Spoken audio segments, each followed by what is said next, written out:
E aí galera, começando mais um Arte e Ciência com o professor Diego Lessan e hoje vamos conhecer a música do período barroco. Antes de falarmos do período barroco, seria muito interessante criar uma cronologia para entender quais foram os principais períodos históricos da música. Como seria a música na Antiguidade, ou seja, a música de 4.000 anos atrás, antes de Cristo? São poucas as evidências da música na pré-história. No entanto, arqueólogos já encontraram diversas flautas datadas de até 40.000 anos atrás. E esse instrumento que você está escutando é um litofone, instrumento de mais de 8.000 anos atrás, encontrado na África e sendo tocado por um arqueólogo. Música na Idade Antiga. A música ela tinha uma estrutura mais tribal. Os cantos eram totalmente monofônicos e priorizando a música vocal. Os instrumentos musicais eram primitivos e não existia um sistema tonal. Este é o fragmento musical mais antigo encontrado na antiga Mesopotâmia. E o epitáfio de Cícero, encontrado na Turquia, é uma canção completa, a mais antiga já encontrada. A voz era a ferramenta mais importante para se produzir música, acompanhada de palmas e batidas em objetos e alguns instrumentos primitivos. Do ano de 500 a 1450, damos o nome desse período de Idade Média, conhecido como Fase das Trevas, na qual o poder da igreja era absoluto. E na Idade Média, a música começou a tomar forma. O cantochão foi a principal forma de composição daquele período. A música ainda tinha uma importância mais voltada para o lado vocal, os instrumentos eram bem primitivos. Vou citar alguns instrumentos desse período. O alaúde, o tamboril, sistre, rabeca e as flautas. Esses eram os principais instrumentos utilizados na Idade Média.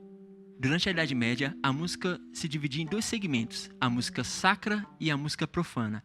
A música sacra estava a serviço dos templos. Já a música profana, ela era uma manifestação musical fora dos templos, uma música produzida principalmente pelos menestréis e trovadores, instrumentistas e cantores que entonavam canções sobre a realeza, o amor e a lealdade. A música sacra medieval ela era composta por uma única linha melódica, na qual damos o nome de cantochão. O cantochão era uma forma musical muito simples, não tinha nenhum tipo de acompanhamento, se estendia apenas a uma oitava e era produzida por vozes na igreja. A igreja ela utilizou a música para transmitir de forma oral os textos bíblicos. E esse canto é conhecido como canto gregoriano, ou seja, uma melodia linear e plana, inicialmente cantada pelos monges em latim. O canto gregoriano representou a essência mais pura da religião católica e o início do desenvolvimento da música ocidental. Foi na Idade Média que surgiu as primeiras estruturas de notação musical que veremos futuramente e surgiram alguns nomes muito importantes para o estudo musical, como Guido de Arezzo e a primeira mulher que a gente conhece compositora, Hildegard von Bingen. Hildegard mereceria um vídeo só para ela, não apenas pelas contribuições musicais, mas sim pelas conquistas no campo dos direitos das mulheres. Incluindo, existe uma história muito interessante que aconteceu no monastério.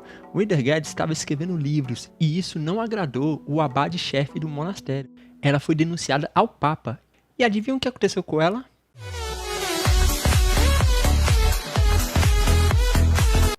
Brincadeira, pessoal. Após uma longa investigação, o Papa aprovou os trabalhos e pediu para ela continuar nesse segmento. As palavras Arezzo e Bingen não são sobrenomes e sim regiões na qual essas pessoas pertenciam. O Renascimento foi um período de grandes descobertas, explorações significativas e o avanço na ciência. Enquanto na Idade Média Deus era o centro de todas as coisas, o teocentrismo, no Renascimento, o que rege é o antropocentrismo, ou seja, o homem é o senhor de todos os saberes. Podemos ressaltar as características da época como o naturalismo, o individualismo e o humanismo.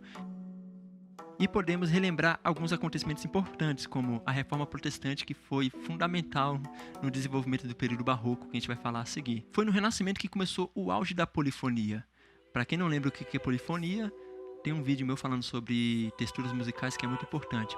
Dá uma olhadinha nele. Foi no Renascimento que os músicos já começaram a se preocupar com a perspectiva vertical da música, não apenas produzindo melodias. No entanto, a música vocal ainda era mais importante, pois foi nesse período que começaram a aparecer os primeiros motetos, que eram peças vocais para serem executadas por no mínimo 4 vozes, e era uma música que não tinha refrão.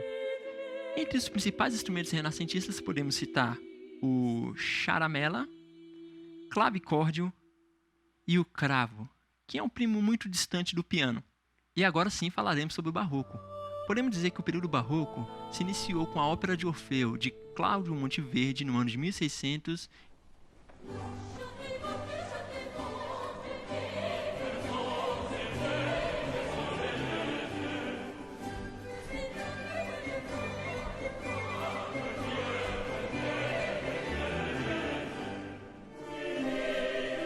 E se estendeu até 1750 com a morte de um compositor alemão chamado Johann Sebastian Bach. A palavra barroco significa pérola irregular. O movimento barroco ele se iniciou primeiro na arquitetura, depois se desenvolveu nas artes e na literatura.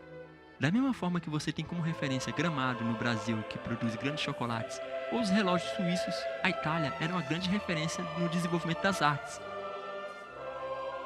Podemos dizer que o movimento barroco foi uma iniciativa da Igreja contra a reforma protestante que estava influenciando a Europa. Se na Renascença as artes estavam sendo influenciadas pelo desenvolvimento das ciências, da exploração e até da impressão, que foi uma novidade na época, podemos dizer que o barroco se iniciou graças a uma disputa por domínio religioso. Para compreendermos melhor sobre o período barroco, a literatura influenciou diretamente as obras musicais e o fundo ideológico. O iluminismo deu suporte às diversas manifestações artísticas e até mesmo à própria Revolução Francesa.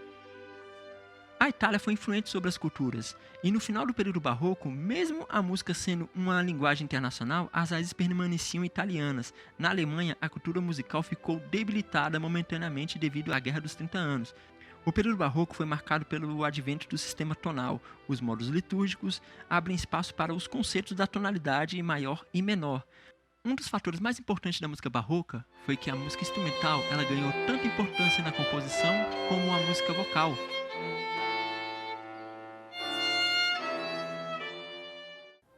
E agora vamos conhecer algumas das formas vocais do período barroco. Monodia. É um estilo bem simples de música. É constituída por apenas uma única linha melódica acompanhada por uma linha de baixo. E o moteto é um estilo de composição contrapontístico escrito para coro. Mas como diferenciar uma monodia e um moteto barroco se essas formas também estiveram presentes em períodos anteriores? É muito simples. A monodia é semelhante ao canto gregoriano, mas ela ganha acompanhamento de um instrumento no período barroco. E o moteto, que era uma composição para pelo menos 4 vozes, também ganha acompanhamento de instrumento. Vamos ver a diferença?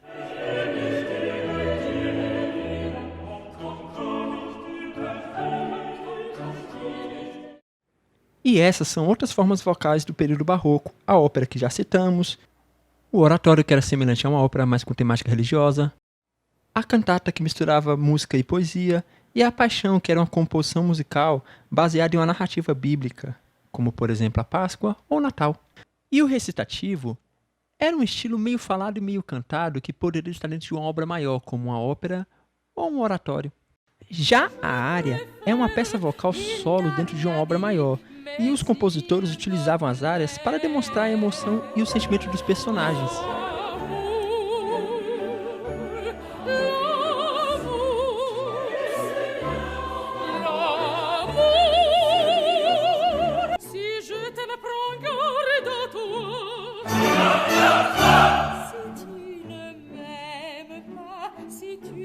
E foi no período barroco que a composição instrumental ganhou tanta relevância quanto a composição vocal. Veremos agora algumas formas instrumentais do período barroco. A toccata era um estilo musical de grandes proporções para instrumentos de teclas, que permitia o improviso. E a fuga era uma peça embasada no contraponto imitativo com a sensação de perseguição. Suíte era um conjunto de peças para serem tocadas sem interrupção. As peças de uma suíte deverão sempre estar na mesma tonalidade. E o concerto eram obras musicais de grandes proporções para orquestra ou solistas.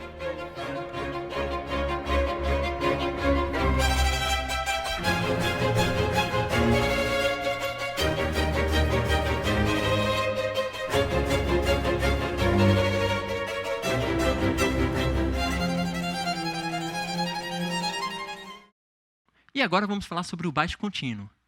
Baixo contínuo é a parte instrumental mais grave e não interrompida em uma composição. Ela é destinada a sustentar a tonalidade musical. Como o próprio nome diz, o baixo contínuo ele não sofre interrupção durante uma composição musical. Ele sempre cria texturas sem um padrão de repetição, conforme você pode perceber nas músicas atuais. E quais eram os principais instrumentos do período barroco? Nas teclas podemos citar o órgão e o clavicórdio. Já na área de cordas, podemos citar o lute, o violino, a viola, viola de gamba. E na família dos instrumentos de sopro podemos destacar o fagote e o oboé.